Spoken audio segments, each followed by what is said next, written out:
Hey everyone, thanks for joining us today at Publicis Commerce on the I Could Buy That series. We want to keep things concise, so let me just remind you of the rules of the game before we get into it. First, we invite a credible guest. We have one today. She's awesome. Her name is Cyndi Loza. She's the managing editor, member content at Path to Purchase Institute. And second, what we do is we ask them to share an opening thesis of something you may or may not be thinking, and then ask them, for this fresh thinking, what it would take to better understand that. We asked them to support that as a third step with 3 key data points to back their thesis with some great stories and hopefully something that'll leave you thinking, you know what, I could totally buy that. So, Cyndi, thank you for joining us. Let's just get into it. I want to ask you, what's this idea that you want our listeners to buy into? Well, first of all, I just want to thank you for having me here. I'm really excited here. And I want to just do a little bit about the Path to Purchase Institute. Yeah, I'm managing editor of member content there. And for those that don't know, we're a North American member community serving the needs of brand marketers, retailers, agencies, and solution providers. I'm part of a great team. Shout out to all of you that produces a variety of content from articles to research reports to hosting in-person events, all related to the commerce marketing industry. Besides editing and writing, I serve as the in-house retail media analyst for the Institute, which you can probably assume keeps me pretty busy. So yeah, what I want to talk to you today about is, well, from what we're hearing and seeing straight from the trenches, is it's this perspective that retailer media networks may finally be coming into their own. Okay, so retail media networks are probably the hottest topic within our industry right now. Every client is, asking us how to make sense of them, which ones we recommend. So when you're saying that they're coming into our own, what makes you think that? Yeah, so first of all, retailer media networks were initially seen by some in the industry as a money grab, like another slotting fee, a tax by retailers to be doing business together. Big time. But led by Amazon and Kroger Precision Marketing, they are improving data sharing, measurement, targeting, and overall maturity of the offering. Now, let me back it up a bit to give you a bit of context because this praise for retailers isn't my own. It's what we've been hearing from our community through the Institute's proprietary research, specifically our most recent trends report. Our trends report, we've been doing that every year since 1995, and the institute we've done this trends report for our magazine to examine and dive into the major issues affecting consumer goods companies. And to do this, we editors create a survey covering a variety of hot topics to send out and poll our community of brand marketers. As you know, Ali, retail media was already a trend in the industry even before the pandemic. Mhm. So this is actually the fourth year we asked brand marketers to rate the retailer media networks with which they work across several metrics. For the trends report, we specifically asked them to rate the networks on their relative strengths in targeting effectiveness, measurement capabilities, ROI, data sharing, sales growth, creative freedom, and traffic driving capabilities. Mhm. KPM and Amazon led the way across metrics this year. Specifically, a majority that worked with KPM, Kroger Precision Marketing, gave the network the highest marks for targeting effectiveness, measurement capabilities, and data sharing. All the results are on p2pi.com, and I encourage everyone to check them out. Mhm. Um, Another point is with this perfect storm of cookie deprecation, the pandemic, more shoppers used to shopping online, retailer media networks have an enviable position that is hard to match. Even before the pandemic, retailers like Walmart, Target, and Kroger, they were taking note of the success of Amazon and even the advertising dollars that Google and Facebook were amassing, and they were building out their digital media assets. Mhm.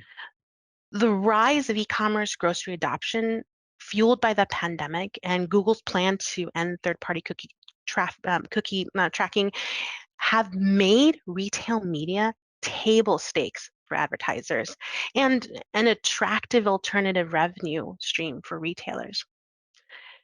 Now, I think there's also something in these kind of weird economic times. Um, these networks have the ability with their first party data Mhm. to target category buyers and you have to ask yourself how brand loyal will shoppers be right now. I mean, Yeah. I love Coke Zero, but if I see an ad on Target.com plugging a bulk purchase incentive for Pepsi, I'll add to cart. My love for Coke isn't that serious. But Wow. and yeah, I know. Uh, but how loyal will people be to fabric softener or anything? So and the thing is, like, I'm not alone too. Shoppers told us in a study recently that they're attracted to display and paid search ads most often because they communicate a discount or promotion. Hmm. And I guess one of my last points is more CPG brand marketers are finding retailer media networks to be more effective than other digital media, based on the results of our most recent trends report. Back in 2020, we wanted to take the temperature on attitudes towards retailer media networks overall. So Hmm. we asked survey takers, what's their general opinion of retailer media networks? Are they a simple money grab for the retailer, Yeah. effective, but not more so than other digital media, more effective than other digital media, or, is it still too early to tell or other? And nearly a quarter at the time said they were a money grab. 40% said they were effective, but no more so than other digital media. And only 14% said they were effective than other digital media. Hmm. Now, let's flash forward to this year, and now 34% are telling us retailer media networks are more effective than other digital media. Yeah, skeptics remain, with Yeah. almost just as many saying they're effective, but not more so than other digital media, and 21% still saying they're a money grab. Yeah. But it's still a huge jump from where we started. Yeah. And I'm not really sure what the reason is behind that jump. It can be both because more advertisers are working with retailer media networks, which we've heard from CPG brands through our surveys, and they're finding them more effective. Yeah. And it can also be because retailers continue to invest in their digital businesses, either by expanding their networks offerings and partners or launching new networks altogether. So ultimately, my call to action is retailer media networks are maturing and improving. And if you haven't done so already, this is the time to activate them further. Hmm. Okay. All right. So I just want to recap for everyone. I want to make sure I got this right. So what you're saying is that, this may be the time where retail media networks are finally coming into their own, right? And this is on the back of improved capabilities, which is, as you mentioned, across Amazon, KPM as the leaders, but all of them are improving data sharing, measurement, targeting, and just like overall maturity. We've also seen with our clients that we're starting to see differentiation even in like the deeper offering. So that's great. The second is that you spoke about the perfect storm.